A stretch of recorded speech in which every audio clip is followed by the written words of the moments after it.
Iya bener Bu, ngomong tuh dan jam segini Bu sudah keliling-keliling. Jadi Cak ini Bu Ibu, besok Puskesmas mengadakan penyuluhan tentang kanker payudara. Jadi besok jam 10 pagi di Balai Desa. Ibu datang ya, karena kerasa ini tuh pentingnya penyuluhan ini. Bila perlu ajak juga bapak-bapaknya. Karena kanker payudara ini bukan cuma terjadi pada wanita, tapi bisa juga jadi pada laki-laki. Oh ya Bu Kades, makasih informasinya. Insya Allah kami datang ke penyuluhan. Terima kasih ya Bu. Kalau saya pamit dulu ya Bu. Ya. Udah sore. Assalamualaikum. Waalaikumsalam. Hati-hati. Apa kopi? Oh ya, kasih. Pak, besok tuh uji Bukades ada penyuluhan tentang kanker payudara. Ayo, terus tuh apa ya? Ya, uji Bukades tuh bapak-bapak tuh harus melo karena kanker payudara tuh udah cuman betino be karena bapak-bapak juga bisa kena besok. Assalamualaikum warahmatullahi wabarakatuh. Apa kabar bapak-bapak, ibu-ibu? Alhamdulillah. Baik, ini akan diadakan penyuluhan terkait dengan kanker payudara. Baik, langsung saja. Di sini definisi dan besaran masalah kanker payudara. Jadi, penyebab kanker payudara adalah tumor ganas. Sebelumnya, tumor itu ada dua jenis. Yang pertama, tumor jinak dan tumor ganas.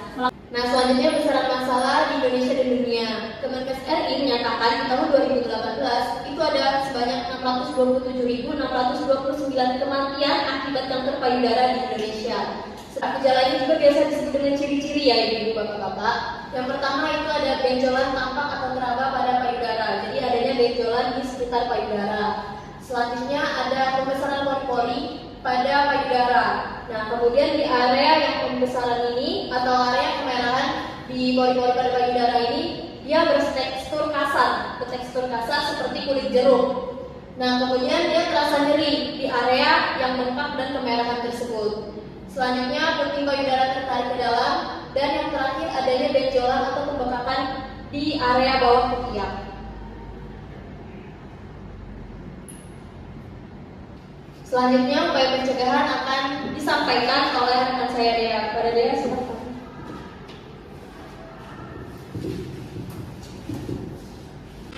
Oke, Bapak-bapak, Ibu, di sini ada Pak Kumanitin. Saya akan mencoba memperadakan teknik sadari di Pak Kumanitin. Tolong diperhatikan baik-baik. Yang pertama, ini bisa kalian lihat baca layar ya. Berdiri di depan cermin dengan lengan menjuntai ke bawah. Jadi, Ibu dan Bapak-bapak berdiri di depan cermin, lalu tangan ke bawah, dan perhatikan apakah ada benjolan atau perubahan bentuk dan ukuran payudara.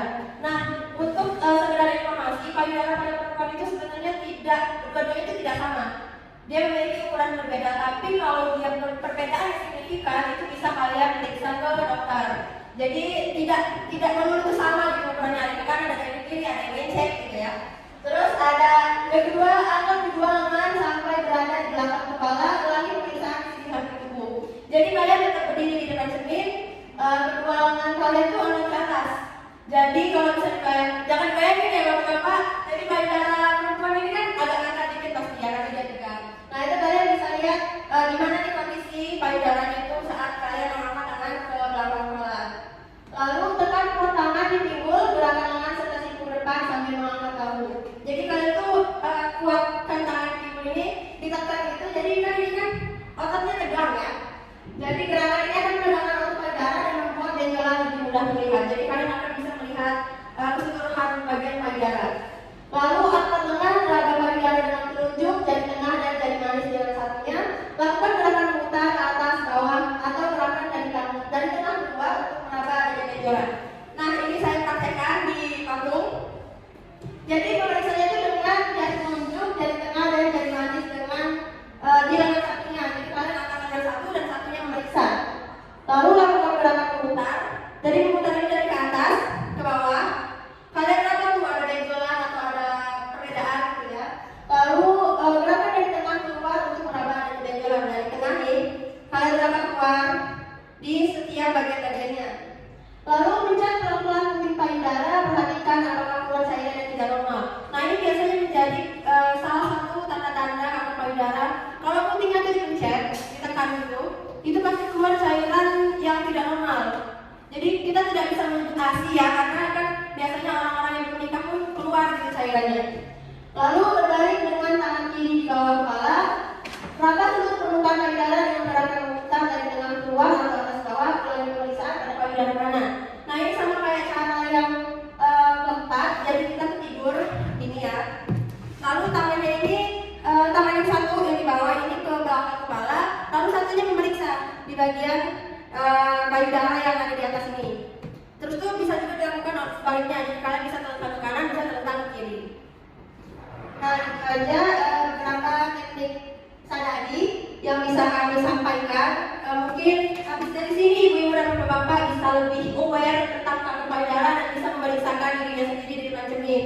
Dan kalau ada perubahan atau ada benjolan itu jangan malu, kalian harus pergi ke dokter, ceritakan keluhan-keluhan kepada dokter, nanti kalian akan melakukan pemeriksaan dengan dokter tersebut. Jadi bisa didiagnosis apakah itu benar kanker payudara atau bukan. Nah, terima kasih sampai di sini. Mungkin ibu-ibu dan bapak-bapak sudah paham dan kami membuka sesi pertanyaan 2 pertanyaan. Boleh yang ingin bertanya? Permisi Mbak, izin mau nanya. Iya boleh, silakan ibu sebutkan nama dan pertanyaannya. Jadi sebelumnya kenalin, aku Bu Andi. Jadi ini pengen nanya, kalau misalnya kita menyusui, aku bakal ada kemungkinan risiko terpapar kanker payudaranya itu menurun untuk ibu yang menyusui atau tidak? Udah. Terima kasih atas pertanyaannya, bagus sekali ya. Langsung saja saya jawab. Tentu saja dengan menyusui itu bisa menurunkan resiko terkena kanker payudara pada perempuan. Karena dengan menyusui maka hormon prolaktin, jadi hormon prolaktin itu adalah hormon yang memproduksi ASI. Nah, hormon prolaktin ini bisa menekan estrogen sehingga estrogen yang terbentuk tidak berlebihan. Nah, estrogen ini sendiri merupakan penyebab dari kanker payudara. Seperti itu. Terima kasih ya Mbak. Ya, sama-sama Ibu. Baik, Bapak Ibu yang lain atau apakah ada pertanyaan? Kak Sally, saya pengen nanya. Oh, boleh Bapak, dengan Bapak siapa? Kenalkan, nama saya David Mulyanto. Saya ingin bertanya, tadi udah dielaborasikan di PPT, katanya kalau untuk pencegahan kita harus menghindari asap rokok ya. Nah, biasanya kan yang terkena asap rokok itu rokok pasif ya. Nah, kalau misalnya rokok aktif itu kira-kira beresiko ada ya? Dan kalau dibandingkan dengan rokok pasif, lebih beresiko mana antara rokok pasif atau rokok aktif? Terima kasih. Baik, Pak Dodi, terima kasih atas pertanyaannya. Mungkin Kak Dea bisa jawab? Saya akan banyak merokok. Nah, untuk merokok ini sendiri, Pak Dodi, sebenarnya tidak bisa disebut sebagai penyebab tunggal kanker payudara. Tapi jangan salah pula ya Pak Dodi, karena merokok pun bisa meningkatkan resiko terkenanya kanker payudara. Karena kanker payudara sih bisa kanker paru, kanker yang lainnya gitu. Terus selain merokok juga ada banyak faktor loh Pak Dodi penyebab kanker payudara selain merokok ya. Dan ini pun terjadi pada pria. Di antaranya itu adalah berusia di atas 65 tahun. Nah, kalau saya lihat di sini bapak-bapak semuanya masih muda ya, masih di bawah 65 tahun. Lalu kurangnya olahraga, nah bisa dimulai rutinkan olahraganya. Lalu minum alkohol lebih dari 12 dalam sehari. Apakah di sini bapak-bapak minum alkohol? Tidak. Ya, alhamdulillah kalau gitu. Lalu terkena paparan radiasi di bagian dada. Nah, ini mungkin sebagian belum tahu ya, kalau misalkan kita sering meletakkan HP di dada, nah itu kan ada radiasinya, itu bisa menjadi penyebab juga. Lalu pola hidup kurang sehat, sebelumnya pernah saya samarin tadi, pola hidup kurang sehat itu dari makanan junk food, kurang olahraga, minum minuman manis, nah itu juga menjadi penyebab. Lalu ada obesitas juga ya Pak, kalau bisa obesitas itu jangan sampai lah obesitas. Lalu ada pembesaran payudara akibat terapi hormon dan juga penyakit infeksi. Kalau penyakit infeksi nanti jalannya itu ke payudara, jadi payudaranya itu membengkak. Nah, kurang lebih begitu Pak Dodi. Bagaimana bisa dimengerti Pak Dodi? Siap, saya paham. Oke, terima kasih. Oke, boleh kalau ada pertanyaan lain? Ingin bertanya Pak? Boleh. Dengan Bapak siapa dan sebutkan pertanyaannya? Bapak Bejo. Jadi pertanyaan saya, apakah ciri-ciri kanker payudara pada pria itu sama dengan ciri-ciri pada wanita? Oke, terima kasih Pak Bejo atas pertanyaannya. Dan ini mungkin sebagian besar para pria belum tahu kalau bagaimana sih tanda-tanda kanker payudara pada pria, apakah sama dengan wanita atau tidak. Nah, untuk jawabannya ini ya Pak Bejo, jaringan payudara pria itu sebenarnya lebih sedikit dibanding wanita.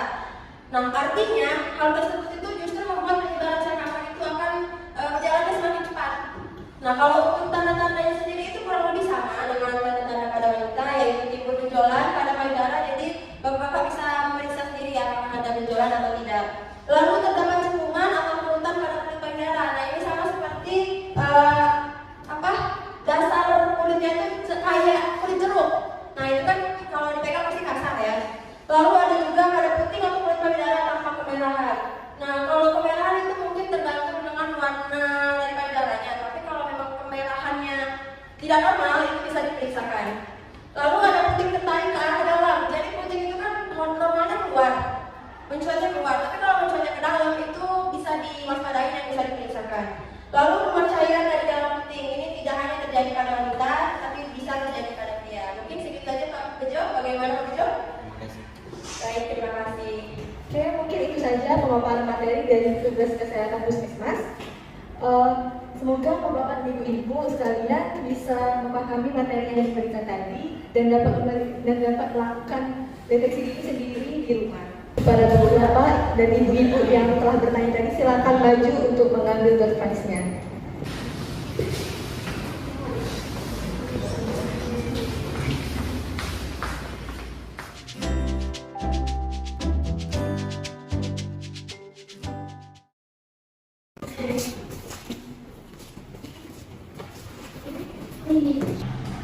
Baik Ibu Mina, apa keluhannya? Jadi Cak Indo, beberapa hari ini aku merasa kalau di bawah aku tuh lagi ada benjolan. Nah, beberapa hari yang lalu juga sempat ikut penyuluhan tentang kanker payudara dan benjolan di bawah pihak. Dari cerita ibu tadi, saya sarankan untuk melakukan pemeriksaan secara klinis lebih dahulu. Jadi berikut saya buat pemeriksaan spesifik bidangnya. Berita ibu setelah dilakukan pemeriksaan tadi, kami menemukan bahwa ibu mengidap kanker payudara stadium awal. Nah, alhamdulillahnya ibu bisa menyadarinya lebih awal sehingga penanganannya itu jadi lebih cepat Bu. Nah, untuk penanganannya kami menyarankan ibu untuk segera melakukan operasi pengangkatan kanker agar tidak segera menyebar ke tempat lain di tubuh ibu. Nah, untuk itu kami memberikan waktu untuk ibu dan bapak untuk berdiskusi terlebih dahulu mengenai kapan ibu siap untuk melakukan penanganan kanker payudara. Ya udah Bu, kita operasi aja. Jadi bagaimana putusannya Ibu, Bapak? Jadi setelah kami melakukan diskusi, saya setuju untuk melakukan operasi terhadap istri saya.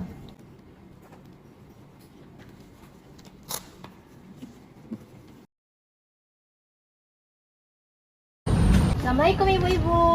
Waalaikumsalam.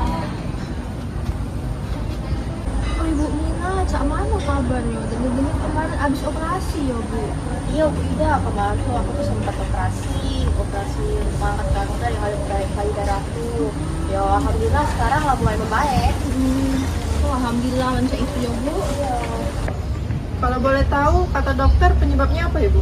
Dokter tuh ngomong kemarin kalau pola hidup aku tuh kurang baik. Sama aku tuh kurang olahraga juga, Bu Linda. Oh, begitu ya Bu. Bu Linda, belajar dari pengalaman guru aku ini nah. Yuk ibu-ibu juga mulai sekarang kita jalani hidup sehat dari pola makan, olahraga, dan membaca tuh hindari paparan asap rokok itu nah. Setuju Bu Mina. Cak mana kalau kita ngada ke senam rutin minimal seminggu sekali biar ibu-ibu rumah tangga Cak kita nih pada olahraga juga.